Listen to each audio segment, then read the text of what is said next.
jamais, jamais. Jamais, jamais, jamais.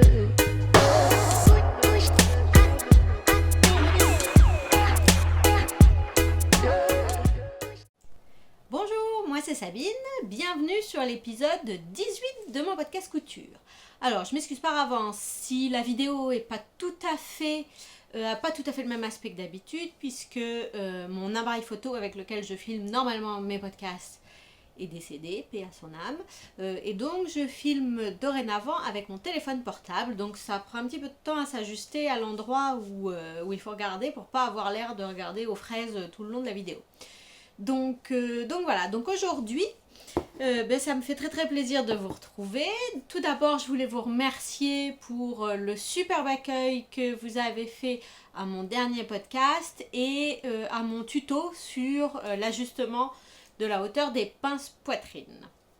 Donc aujourd'hui, un épisode, je pense, très très court, puisque même si ça fait, je sais plus, un mois et demi, je pense, un mois et demi ou 2 mois, un mois et demi, je pense, un mois et demi, qu'on ne s'est pas vu, je n'ai pas grand chose à vous montrer. Et aujourd'hui, ça va être à 100% sur la couture du stretch, puisque les modèles que j'ai à vous montrer sont tous les deux issus, parce que j'en ai deux, tous les deux issus de ce livre Coudre le stretch de Marie Poisson, qui est une vraie bible pour coudre le stretch. Il me semble que je vous ai déjà présenté le livre. La première partie du livre contient tout un d'informations sur les différents types de mailles, etc. et les techniques pour apprendre à les coudre. Voilà, et la deuxième partie du livre contient les patrons. Alors, il y a 8 patrons, mais chacun peuvent être déclinés, enfin sont déclinés sous un, excusez-moi du bruit des pages, un nombre de modèles important. J'essaie, voilà. Donc voilà les modèles.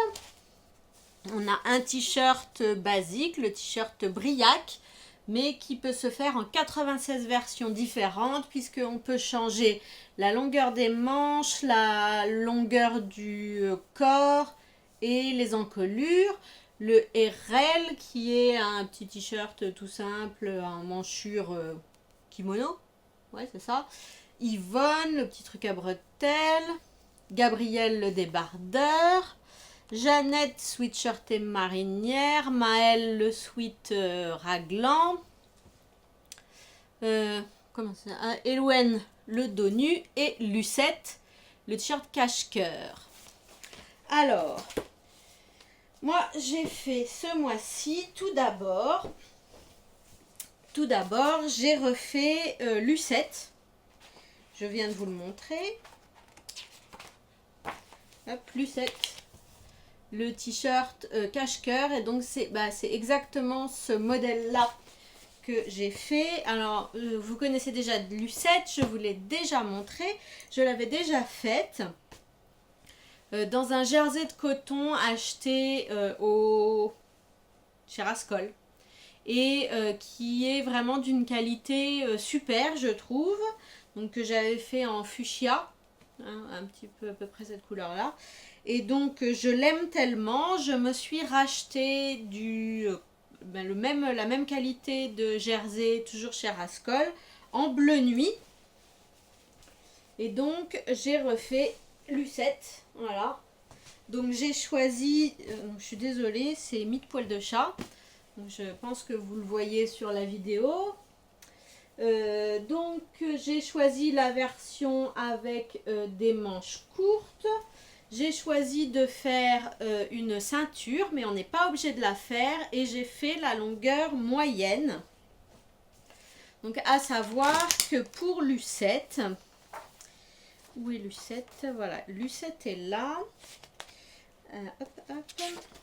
Voilà les différentes versions. Donc on peut choisir Donc voilà, moi j'ai fait grosso modo cette version-là, mais en plus longue de Lucette.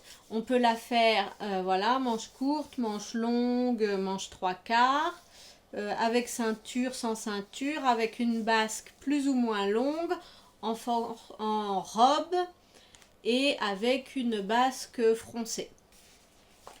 La façon dont l'encolure est construite fait que le décolleté est top, ça ne vaille pas du tout.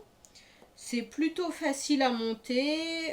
Je sais pas quel. Non, il n'y a pas vraiment de difficulté à la monter. Moi, je l'ai montée à la surjeteuse. Tout est monté à la surjeteuse. Et j'ai fait les ourlets à l'aiguille double. Je vais la retourner pour vous montrer.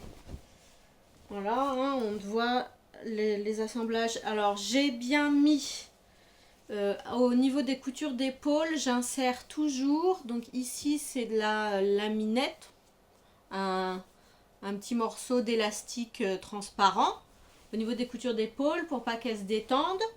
Dans d'autres, je mets soit ça, soit un petit morceau de comment ça s'appelle, un petit ruban. Voilà. Donc soit de la laminette, soit un petit ruban pour pour éviter que la couture se détende au fil du temps. Ici on voit donc les ourlets. J'ai enfin trouvé comment faire pour avoir des ourlets sur du jersey qui ressemble à quelque chose. En fait, il faut faire de très grands ourlets. On voit là, c'est piqué à peu près 2 cm du bord. Et voilà, j'avais remonté 3 cm, 3 cm au total. Voilà. Pour faire de jolis ourlets à l'aiguille double. Il faut bien, on le voit là, je les ai pas enlevés, il faut bien bâtir les plis. Parce qu'en fait, vous voyez sur le devant, hop, où est le devant? Oh, c'est plus petit que l'appareil photo, la focale. Il y a des plis sur le devant. Et donc il ne faut pas hésiter vraiment à bien les bâtir avant de les piquer à la surjeteuse pour qu'ils soient bien jolis, bien faits. Enfin donc voilà, pour moi Lucette, je l'adore. J'adore mon premier modèle et celui-ci. C'est vraiment, je trouve que c'est une forme qui met vraiment en valeur. Le décolleté et je le trouve bien pour moi. C'est pas trop profond, c'est pas indécent. Voilà, c'est très bien. Il y a 2 choses qu'il faut bien savoir sur ce livre-là. Donc c'est que au niveau des tailles, il faut pas essayer de couper une taille en dessous. En fait, déjà, au niveau des longueurs, donc je fais 1,52 m et la version courte des patrons, c'est trop court pour moi. C'est-à-dire que la version courte, c'est bien, c'est quand on a des machins taille haute pour que ça tombe au-dessus. Mais sinon, non. Et c'est pareil pour les tailles, il faut pas couper une taille en dessous par vanité en se disant ça va passer, parce que sinon c'est trop serré. Donc il faut bien suivre le tableau de tailles et voilà. Donc moi ici j'ai fait, il me semble, un 42, 44. Alors que sur la plupart des patrons, chaîne et trame, je fais 40, 42, 44. Là j'ai dû faire 42, 44, 44. Il me semble que c'est ça. Donc voilà. Donc le premier c'était Lucette. Et ensuite j'ai eu envie de me refaire une marinière. Et donc pour ceci j'ai utilisé le patron Briac. Alors Briac, je vous montre brièvement Briac.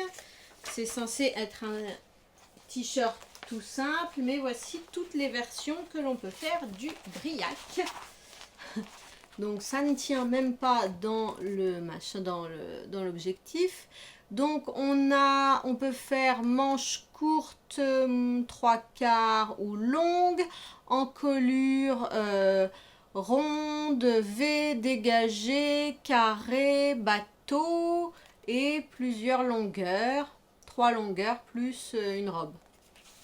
À peu près, hein, c'est ça. C'est 8 encolures différentes, 3 longueurs de manches et 4 longueurs. Donc voilà. Donc j'ai choisi pour faire ma marinière de partir plutôt du briac que du modèle de marinière qui est Jeannette. Pour une raison inconnue de moi. Je ne sais pas, j'avais déjà fait le briac, mais qui était trop petit, et donc j'avais décidé de le refaire dans les mêmes dimensions que Lucette. Mais donc je ne sais pas pourquoi j'ai choisi briac plutôt que Jeannette. Si, je sais, puisque en fait, je voulais que ça fitte pas comme un pull, mais comme un t-shirt. Voilà, en fait. Et alors, j'ai fait ça, donc en dimension j'ai fait 42, 44, 44. J'ai utilisé cette magnifique maille coton modal de chez The Sweet Mercery qui est magnifique. Elle tient, elle est épaisse, douce, superbe. Voilà. Donc j'ai fait le briac version manche longue, et alors pour l'encolure j'ai fait un mix de 3 encolures différentes, puisque l'encolure ronde, en fait je voulais donc une marinière, on est censé avoir une encolure qu'on appelle bateau. Mais j'aime pas les encolures bateau traditionnelles parce que ça monte trop près du cou. J'ai horreur d'avoir un truc qui me touche le cou. Donc je voulais un truc un peu plus bas. Je ne voulais pas l'encolure ronde parce que je voulais pas faire de bande d'encolure. Je voulais juste faire un repli surpiqué. Donc j'ai fait un bidouillage entre différentes encolures qui, ma foi, fonctionne très très bien. Donc comme je vous l'ai dit, j'ai simplement replié et surpiqué à l'aiguille double. Bon, voilà, vu de près comme ça, surtout quand on voit l'intérieur, c'est un peu cracra, mais une fois porté, ça ne se voit pas. Et donc, ben voilà, c'est... Il n'y a rien à dire, hein, ça se monte. Autant Lucette, bon, il y a un certain nombre de pièces à monter, il y a les plis, etc. Autant briac, il y a donc, surtout quand on ne fait pas la bande d'encolure, il y a le devant, le dos et les manches. Donc voilà, c'est assemblé tout à la surjeteuse, seulement les ourlets sont faits à l'aiguille double. Et donc vous voyez que j'utilise 3 bobines différentes puisque mes 2 fils d'aiguille sont bleu marine mais pas le même. Et mon fil de canette dans ce cas-là était gris. Très bien. J'ai ici aussi utilisé de la laminette pour mes encolures, enfin pour mes épaules. Et je ne sais pas quoi dire, sauf que j'en suis très très contente. Mon bidouillage d'encolure a très bien fonctionné. Si ça vous intéresse de savoir quel bidouillage j'ai fait en détail, je pourrais regarder sur mon patron puisque j'ai noté ce que j'ai fait comme bidouillage. Puisque en fait la chose à savoir sur ce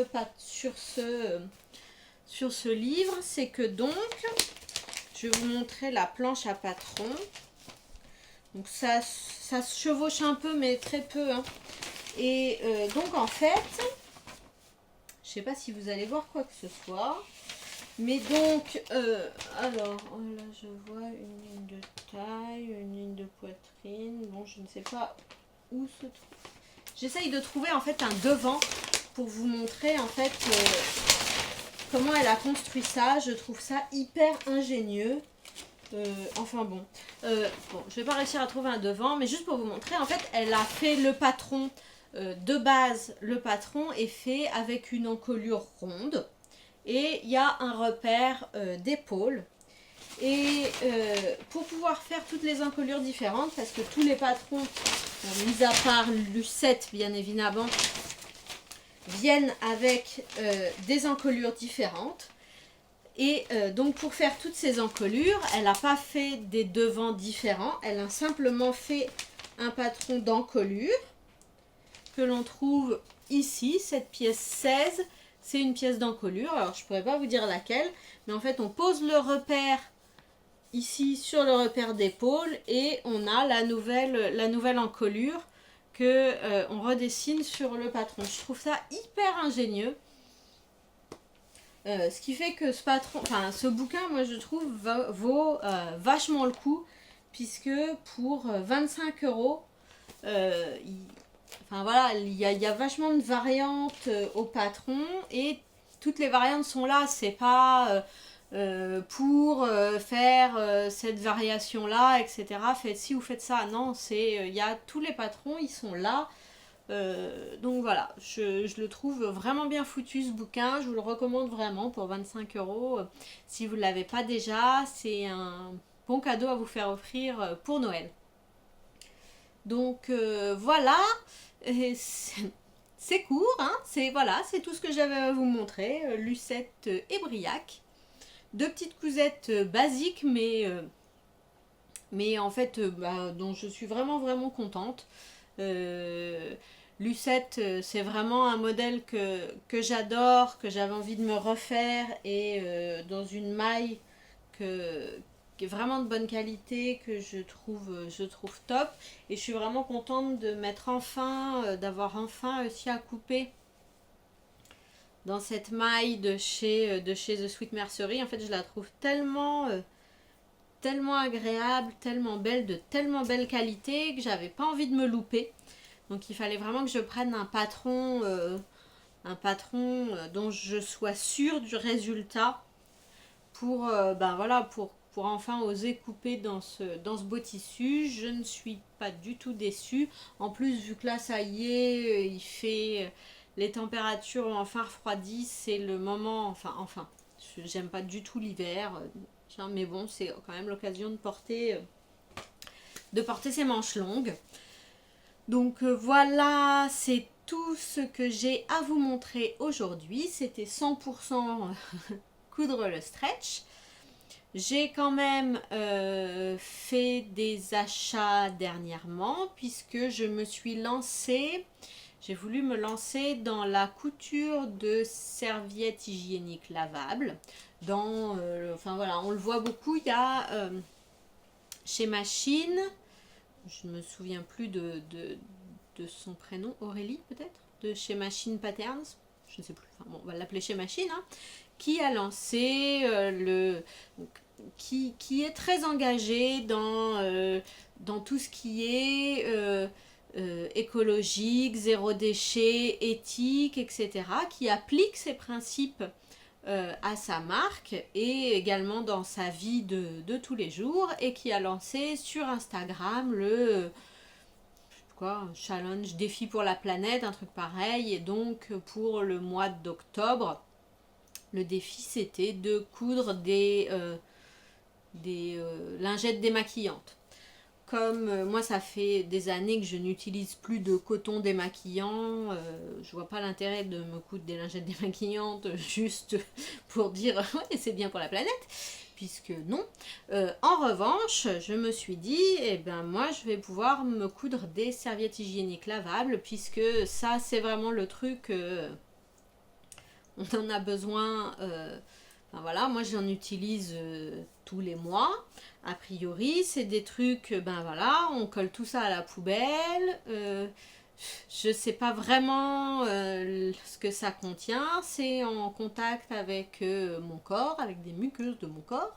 Donc, donc je me suis dit, là pour le coup, ça vaut le coup de commander des tissus bio pour me faire mes serviettes hygiéniques lavables. Donc j'ai passé des commandes dans 2 magasins, chez Cousu Bio et chez Tiloudou. Voilà, pour me faire mes serviettes hygiéniques lavables. Et donc je vous en parlerai dans le prochain podcast, puisque Voilà, pour l'instant, j'ai commencé, mais je n'ai pas fini et je n'ai pas pu expérimenter encore. Donc on vous en parlera la prochaine fois. Je vous en parlerai la prochaine fois. J'ai également des en cours, puisque j'ai une nouvelle blouse Carmé, la 6e en cours, mais qui n'est pas encore finie. Donc ça sera également pour un prochain podcast. Donc c'est tout pour aujourd'hui.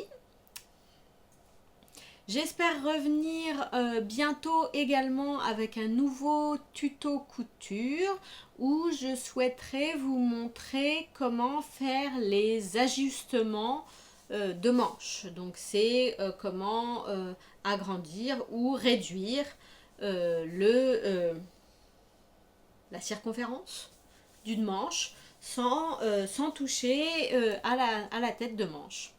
Donc voilà. Eh bien, je vous souhaite à toutes et à tous une très bonne journée ou une très bonne soirée. Je vous fais plein de gros bisous. Je vous souhaite de bien vous éclater en couture, dans tout, et surtout faites-vous plaisir. Et je vous dis à bientôt. Ciao, ciao.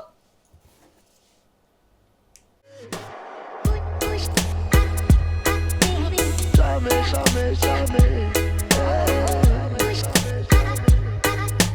Jamais, jamais, jamais.